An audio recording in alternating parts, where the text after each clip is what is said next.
Jesus new creation ministries ద్వారా ఈ రీతిగా ప్రతిరోజు అనుదిన ఆహారమును మీతో పంచుకోవడానికి దేవుడిచ్చినటువంటి కృపను బట్టి దేవునికి అనలేని కృతజ్ఞతలు. ప్రియులారా, ఈ యొక్క అనుదిన ఆహారము అనే కార్యక్రమం ద్వారా అనేక మంది మేలు పొందుకుంటూ ఉన్నారు. మాకొస్తున్నటువంటి మెసేజెస్ ను బట్టి, ఫోన్ కాల్స్ ను బట్టి మేము ఎంతగానో దేవుని స్తుతిస్తున్నాం. షేర్ చేస్తున్న మీ అందరికీ మా హృదయపూర్వక వందనాలు తెలియజేసుకుంటున్నాను. వాక్య ధ్యానంలోనికి మనం వెళ్దాం. హెబ్రీలకు రాసిన పత్రిక 1వ అధ్యాయము 1వ వచనం.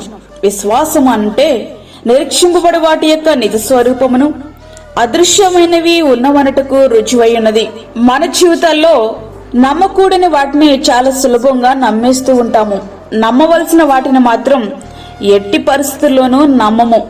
విశ్వాసం పోస్ట్ లో వస్తుంటే అవిశ్వాసం వాట్సాప్ లో వచ్చేస్తున్నట్లుంటుంది. విశ్వాసించలేకపోవడం అంటే దేవునిపై మనము పూర్తిగా ఆధారపడలేకపోతున్నాం. సొంత ప్రయత్నాలు చేసుకుంటూ ఉంటున్నాం. తద్వారా అపజయాలను మూట కట్టుకుంటూ ఉంటాం. జార్జి ముల్లర్ గారి అనాథ ఆశ్రమంలో ఒకరోజు వంటవాడు ఈ రాత్రి పిల్లలకు పెట్టడానికి ఏమీ లేదని చెప్పాడు. సరే అని చెప్పి ప్రార్థించడం ప్రారంభించారు ముల్లర్ గారు. రాత్రి 7 గంటలైంది. వార్డెన్ వచ్చాడు. అయ్యగారు, ఏమి చేయమంటారు అని అడిగారు. అప్పుడు ముల్లర్ గారు, పిల్లలను ప్లేట్స్ పట్టుకుని డైనింగ్ హాల్లో కూర్చోమని చెప్పండి. జార్జి ముల్లర్ గారి మాటలకు వంటవాడు, వార్డెను ఇద్దరూ ఆశ్చర్యపోయారు. ఈయనకేమైనా పిచ్చి పట్టిందా అనుకుని ఆయన చెప్పినట్లే చేశారు. ఈలోపు ఒక పెద్ద లారీ ఆశ్రమంలోనికి ప్రవేశించింది. ఆ లారీ వాళ్ళు ఇట్లా చెప్తున్నారు, అయ్యగారు, ఈరోజు పట్టణంలో ఒక పెద్ద సభ ఏర్పాటు చేయబడింది. హఠాత్తుగా పిలువబడిన ముఖ్య అతిథులలో ఒకరు చనిపోయారు. మీటింగ్ రద్దు చేశారు. సిద్ధపరిచిన ఆహార పదార్థాలు మీ ఆశ్రమానికి అందచేయమన్నారు. ఆహార పదార్థాలు లారీ నుండి దిగుచూ ఉండగానే వెలుపల పాలు తీసుకెళ్తున్న లారీ పంచర్ అయ్యింది. ఆ లారీ డ్రైవర్ ఆ విషయాన్ని వాళ్ళ బాస్ కి చెప్తున్నారు. అవతల నుండి వాళ్ళ బాస్, నువ్వెక్కడున్నావు అని. అతను, ముల్లర్ గారి ఆశ్రమం దగ్గర ఉన్నాను. అయితే ఆ మిల్క్ ప్యాకెట్స్ ఆశ్రమంలో ఇచ్చేసి లారీ పక్కన పెట్టు అని చెప్పారు. ఆ పాల ప్యాకెట్స్ 15 రోజుల వరకు పిల్లలకు సరిపోయాయట. విశ్వాసం అంటే పరిస్థితులు ఎట్లా ఉన్నా సరే దేవుడు నీ కార్యాన్ని నెరవేర్చగలడని ఆయన పైనే పూర్తిగా ఆధారపడగలడం. విశ్వాసం అంటే నిరీక్షణకు ఆధారము లేనప్పుడు అతడు నిరీక్షణ కలిగి నమ్మెను. రోమా 4వ అధ్యాయము 18వ వచనం. అప్పటికే అబ్రహాము గారికి 100 ఏళ్లు, శారమ్మకు 90 ఏళ్లు. వారి శరీరం మృతతుల్యమైంది. ఇక బిడ్డల కొరకు నిరీక్షించడానికి వారికున్న ఆధారం ఏదీ లేదు. అయితే నిరీక్షణకు ఆధారము లేనప్పుడు అతడు నిరీక్షణ కలిగి నమ్మెను. ఆ నిరీక్షణ అతనిని సిగ్గుపరచలేదు.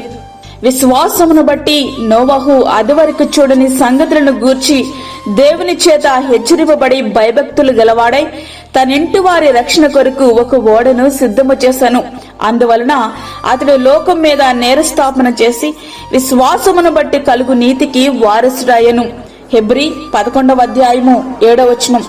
నోవహు గారు అప్పటి వరకు తన జీవితంలో భూమి మీద ఒక్క వర్షపు చినుకు పడడం చూడలేదు. అయితే దేవుడు అంటున్నారు, ఏకరీతిగా 40 రాత్రులు పగళ్ళు ఆకాశం నుండి వర్షం కురుస్తుందని.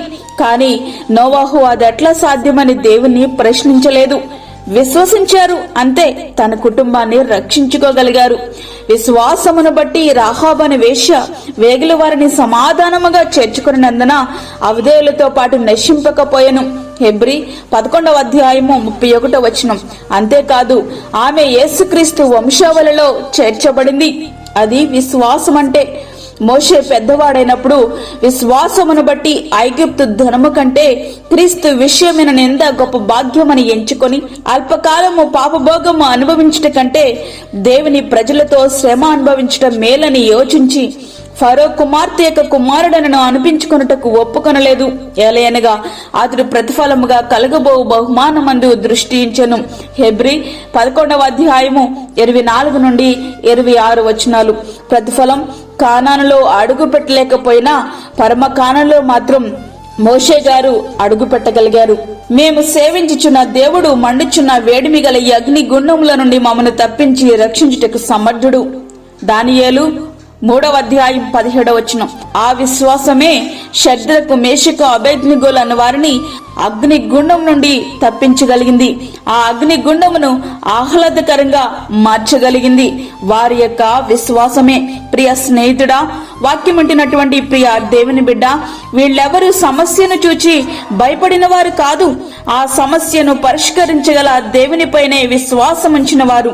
ఇట్లాంటి విశ్వాస వీరులను ఆదర్శము చేసుకుని మనము కూడా విశ్వాసులకు మాదిరిగా జీవిద్దాం.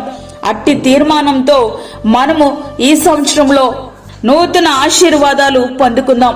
అట్టి కృపా ధన్యత ప్రభు మనకి అనుగ్రహించునుగాక. ఆమేన్. వాక్యమైన ప్రియ దేవుని బిడ్డలారా, ప్రార్థనలో ఏకీభవించండి. పరిశుద్ధుడైన తండ్రి, ప్రేమగల యేసు ప్రభువా, శ్రేష్టమైన మరి యొక్క దినము మా జీవితంలో మీరు అనుగ్రహించారు, నీకు వందనాలు. ఈ దినమంతటి కొరకు మీరు మమ్మల్ని సిద్ధపరచండి. దీని అవసరతలు మీరు తీర్చండి ప్రభువా. ప్రతి విధమైన శోధన, కీడు, ప్రమాదము, తెగుల నుండి మీరు మమ్మల్ని కాపాడండి. చంటి బిడ్డలను, వృద్ధులను, గర్భిణీ స్త్రీలను ప్రభువా మీరు జ్ఞాపకం చేసుకునండి నాయన. వారికి కావలసిన నీ కృపను సమృద్ధిగా మీరు అనుగ్రహించండి. విశ్వాసముతో వారు ముందుకు కొనసాగడానికి కావలసిన కృపను వారికి సమృద్ధిగా మీరు దయచేయండి. అలాగే దూరదేశంలో ఉండి వాక్యమని ప్రార్థనలో ఏకీభవిస్తున్న ప్రతి ఒక్క బిడ్డను మీరు బలపరచండి. తగినంత విశ్వాసం వారికి దయచేయండి ప్రభు. ఈ యొక్క వాక్యం వింటున్న ప్రతి ఒక్క బిడ్డను నీ యొక్క ఆత్మ తాకుదల క్రిందికి తీసుకుని రండి ప్రభు.